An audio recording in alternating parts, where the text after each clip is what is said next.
ऐश्वर्य वैभव सुख संपदा भूमि भवन वाहन तथा इस भौतिक जगत के समस्त सुखों को प्रदान करने वाले अत्यंत सौम्य ग्रह, सर्वाधिक शुभता की प्राप्ति कराने वाले, प्रेम आकर्षण के कारक, सौंदर्य के कारक दैत्य गुरु शुक्राचार्य अपनी राशि का परिवर्तन कर रहे हैं। प्रिय दर्शकों, 1 अगस्त की देर रात्रि में शुक्राचार्य अपनी वर्तमान राशि सिंह राशि को छोड़कर कन्या राशि में प्रवेश करने जा रहे हैं। यद्यपि कन्या राशि इनकी नीच राशि है, इस प्रकार से इनका अपनी नीच राशि में प्रवेश तो अवश्य ही हो रहा है, परंतु यहाँ पर ये नीच भंग में होंगे। इस प्रकार से शुक्राचार्य का नीच भंग राजयोग बन रहा है। प्रिय दर्शकों, जब इस प्रकार की स्थिति होती तो वो ग्रह नीच राशि में होते हुए भी अत्यंत विशेष प्रभाव देता है, अत्यंत सकारात्मक स्थितियां बनाता है तथा अपने कार्यकर्तों का संपूर्ण लाभ समस्त राशि के जातकों को प्रदान करता है। इस प्रकार से शुक्राचार्य का अपनी नीच राशि में प्रवेश, नीच भंग राजयोग का प्रभाव समस्त राशि के जातकों को अति विशिष्ट प्रभाव प्रदान करने वाला है। जय श्री गणेश, नमस्कार। मैं आचार्य संजय द्विवेदी। मेरे समस्त प्रबुद्ध दर्शकों का मेरे चैनल पर हार्दिक स्वागत है। प्रिय दर्शकों, आज मैं सिंह राशि के लिए दैत्य गुरु शुक्राचार्य के राशि परिवर्तन का, दैत्य गुरु के नीच राशि में प्रवेश के पश्चात बनने वाले राजयोग का किस प्रकार का परिणाम आपको प्राप्त होने वाला है, किन किन भावों से आपको लाभ मिलेगा, अथवा कहीं पर कोई समस्या या अवरोध है तो उसका क्या निराकरण, संपूर्ण विश्लेषण मैं पूर्ण तरीके के साथ करने जा रहा हूँ। प्रिय दर्शकों, इस राशिफल को आप अपने लग्न तथा राशि दोनों के अनुसार देख सकते हैं। सिंह राशि के लिए यदि हम अवलोकन करें तो सिंह राशि के स्वामी सूर्यदेव हैं। सूर्य और शुक्र का मित्रवत भाव नहीं है, परंतु वर्तमान समय में तात्कालिक मैत्री है, जिसके कारण ये अत्यंत सकारात्मक प्रभाव देने वाला परिवर्तन है। तथा इसी प्रकार से यदि हम अवलोकन करें तो सिंह राशि के लिए शुक्राचार्य आपके कर्मेश हैं तथा आपके पराक्रमेश हैं।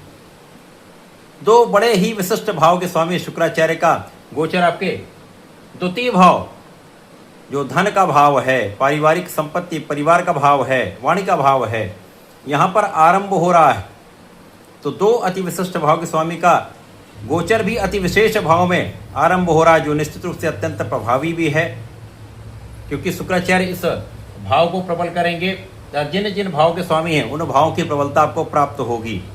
सिंह राशि के लिए शुक्राचार्य का ये गोचर अत्यंत विशेष प्रभाव देने वाला है, क्योंकि शुक्राचार्य इस समय में जिस भाव में गोचर करेंगे उस भाव को प्रबल करेंगे तथा जिन जिन भाव के स्वामी हैं उन भावों की प्रबलता में वृद्धि हो जाएगी, जिसके कारण इस समय में आपका कार्य क्षेत्र पहले से अधिक विस्तृत होने वाला है। अब यहाँ पर जो शनि की ढैया चल रही है उसका प्रभाव भी यहाँ पर न्यून हो चुका होगा, जिसके कारण सिंह राशि के अत्यंत विशेष समय आरंभ हो रहा है। इस समय में आपका कार्य क्षेत्र विस्तृत होगा, आपको पद की प्राप्ति हो सकती है, आपका कार्य क्षेत्र बढ़ने वाला है, आपका व्यापारिक क्षेत्र बढ़ने वाला है, लोगों के बीच में आपका एक विशेष प्रभाव प्राप्त होने वाला है। इसी प्रकार से यदि आप किसी कला के क्षेत्र में हैं तो वहाँ पर आपको बड़े अवसरों की प्राप्ति निश्चित रूप से होने वाली है। शुक्राचार्य का ये परिवर्तन, क्योंकि कला के कारक भी शुक्राचार्य हैं, शुक्राचार्य जब भी देते हैं तो बड़ी मात्रा में देते हैं। यदि आपको भूमि भवन वाहन का सुख देंगे तो बड़ी मात्रा में देंगे, आपको भौतिक सुख सुविधाएं देंगे तो वो भी बड़ी मात्रा में देंगे, धन का लाभ देंगे तो वो भी महाविशेष बड़ी मात्रा में आपको प्रदान करते हैं। तो यहाँ पर कार्य क्षेत्र में निश्चित रूप से विस्तार होगा, आपके व्यापारिक क्षेत्र में नए नए अवसर आपको मिलेंगे, प्रोफेशनल में नए नए अवसर मिलेंगे, कला क्षेत्र में देश विदेश से अच्छे अवसरों की प्राप्ति से आपको बड़े धन की स्थिति बन रही है। शुक्राचार्य के इस गोचर काल में आपका वाणी का भाव विशेष रूप से प्रभावित करने वाला होगा। यहाँ पर आप सोच विचार कर बहुत संयमित भाषा का उपयोग करने वाले हैं, जिसके कारण आपका प्रभाव बढ़ने वाला है। परिवार के बीच में भी आपका प्रभाव अच्छा रहने वाला है, आपके कार्य क्षेत्र के बीच में भी आपका प्रभाव विशेष रूप से अत्यंत विशिष्ट प्रभाव देने वाला है। इसी प्रकार से समय में आपका परिश्रम पहले से कई गुना बढ़ने वाला है। अभी तक जो आपका परिश्रम कभी कभी बाधित हो जाता था, जिसके कारण आप अपना पूर्ण लाभ नहीं प्राप्त कर पा रहे थे, अब आपका परिश्रम पूर्ण रूप से आपको लाभ देने वाला है, क्योंकि यहाँ पर आप संयमित हैं। क्योंकि इस समय आप परिश्रम का सही दिशा में केंद्रित होकर उसका उपयोग करने वाले हैं, जिसके कारण इस समय में निश्चित रूप से आपको अच्छा लाभ प्राप्त होगा। इस समय आपके गुरुओं का आशीर्वाद मिलता है, मार्गदर्शन प्राप्त होता है तथा भाई बहनों का विशेष रूप से सहयोग मिलता है। स्त्री वर्ग का पूर्ण सहयोग आपके साथ रहेगा तथा इस समय में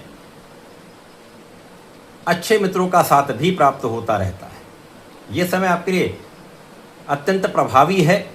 इस समय में ऐसी स्थितियां बन रही जब आपको अचानक ही बड़े धन की प्राप्ति का योग बन सकता है। इस समय में पैतृक संपत्ति से विशेष रूप से आपको धन प्राप्ति का योग बन रहा है। कभी कभी ऐसी स्थितियां होती जब आपका कुछ धन बाधित हुआ है, वो धन आपको प्राप्त नहीं हो पा रहा है, तो वो धन भी आपको यहाँ पर प्राप्त होना चाहिए, ऐसी स्थिति बन रही। इस समय में आपका आध्यात्मिक भाव भी प्रबल होगा, आपका ज्ञान भी विस्तृत होगा। अधिक जो आप आध्यात्मिक ज्ञान प्राप्त करना चाह रहे हैं या कुछ विशिष्ट ज्ञान आप लेना चाह रहे हैं या रिसर्च करना चाह रहे हैं, तो उस क्षेत्र में आपको विशेष रूप से लाभ मिलेगा। इसी प्रकार से कार्य क्षेत्र में नए अवसरों की प्राप्ति भी होगी और उच्चाधिकारियों का सहयोग भी मिलेगा। व्यापार में जिन लोगों के साथ आप कार्य करते हैं, व्यापार करते हैं, उनका पूर्ण सहयोग आपको प्राप्त होगा। तो ये समय आपके लिए अत्यंत विशेष प्रभाव देने वाला है। जीवन साथी का भाव भी प्रबल पहले से होगा तथा इस समय साझेदारी से एक अच्छा लाभ प्राप्त होता दिख रहा है। साझेदारी में आ रही समस्याओं का निवारण यहाँ पर होने वाला है। इस समय यदि आपकी कुछ यात्राएं होती हैं, वो यात्राएं आपके लिए अच्छी रहेंगी, आपको बड़ा लाभ देंगी। कुछ व्यय तो अवश्य होगा, लेकिन ये व्यय आपकी यात्राओं में हो सकता है, आपके व्यावसायिक कार्यों के लिए हो सकता है, आपके प्रोफेशन की यात्राएं हो सकती है उसके लिए हो सकता है, अथवा धर्म कर्म के कार्यों में आपका कुछ व्यय हो सकता है, जो आपके लिए अत्यंत विशेष है। इस समय में महाधन प्राप्ति का योग 100% बन रहा है। पारिवारिक भाव में भी वृद्धि हो रही है और इस समय परिवार का पूर्ण सहयोग आप ले पाए। परिवार के साथ आपका बहुत अच्छा सामंजस्य बनने वाला।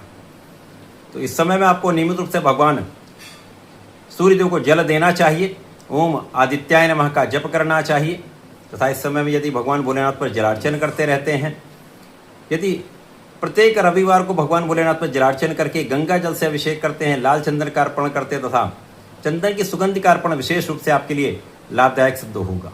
तो ऐसा करके इसका उपयोग करें। धन्यवाद, नमस्कार।